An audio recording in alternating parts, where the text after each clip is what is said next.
Complete करेंगे। मैं आपके सामने एक चमत्कार लेके आया हूँ आज। बंगले में विराजे श्री बिहारी जी, बांके बिहारी। एक जितेंद्र नाम का व्यक्ति था, उसके पास उसके मौसा जी का फोन आता है कि बेटा कल हम वृंदावन जा रहे हैं बांके बिहारी जी के दर्शन करने, तुम चलोगे? तो जितेंद्र सोचता है कि बहुत बार मौसा जी से सुना है बिहारी जी के बारे में, तो क्यों ना चला जाए वृंदावन दर्शन करने के लिए।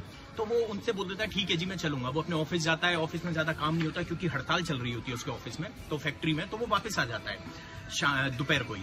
फिर वो सुबह का पूरा प्लान करके अपने मौसा जी के संग दर्शन करने के लिए निकल जाता है।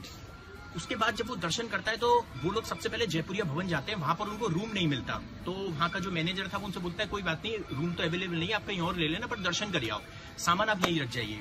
जब वो दर्शन करके आते हैं सुबह, तो फिर उसके बाद जब वो वापस आते हैं दर्शन करके, तो मैनेजर बोलता है कि जी रूम मिल गया।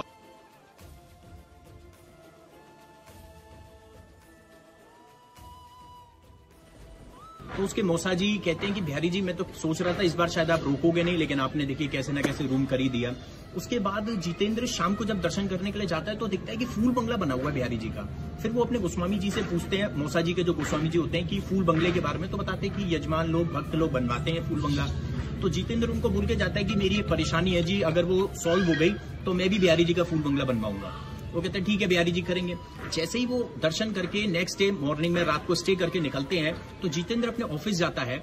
ऑफिस में जाते ही उसके पास फोन आता है राघव नाम के बंदे का, जो कि उसका हेड था, उसके लेबर हेड था।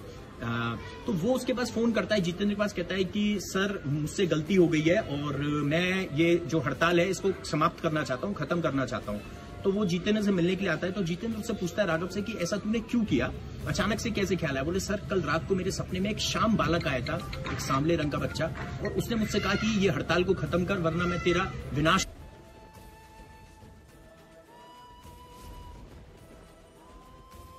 तो राघव माफी मांगता है जितेंद्र से और वो हड़ताल को खत्म कर देता है।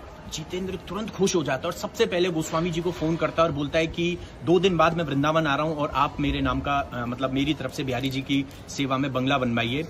जैसे ही जितेंद्र अपने ऑफिस से निकलता है तो वो अपने जो गार्ड होता है उससे राधे राधे करता है। तो गार्ड भी सोचता है कि आज सर को क्या हो गया, ये तो पहली बार ऐसे वर्ड यूज कर रहे हैं। तो उसके बाद जितेंद्र वृंदावन जाता है 2 दिन बाद अपने मौसा जी को लेकर, फूल बंगला बनवा के वो सेवा लेकर, फिर वो प्रसाद लेकर अपने घर आता है।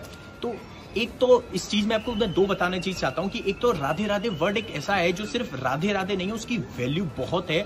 हमारे मुख से निकला राधे राधे कितने करोड़ों हमारे पाप को नष्ट कर देता है, हमारे पुण्य को बढ़ाता है। और दूसरा, बिहारी जी ने एक दिन में ही उसके बंगले की सेवा सुन ली। इसी चमत्कार को मैं आपके सामने पेश कर रहा था और जैसे ही बिहारी जी सब पर कृपा करते रहते हैं। जय बिहारी जी की, श्री अरदास।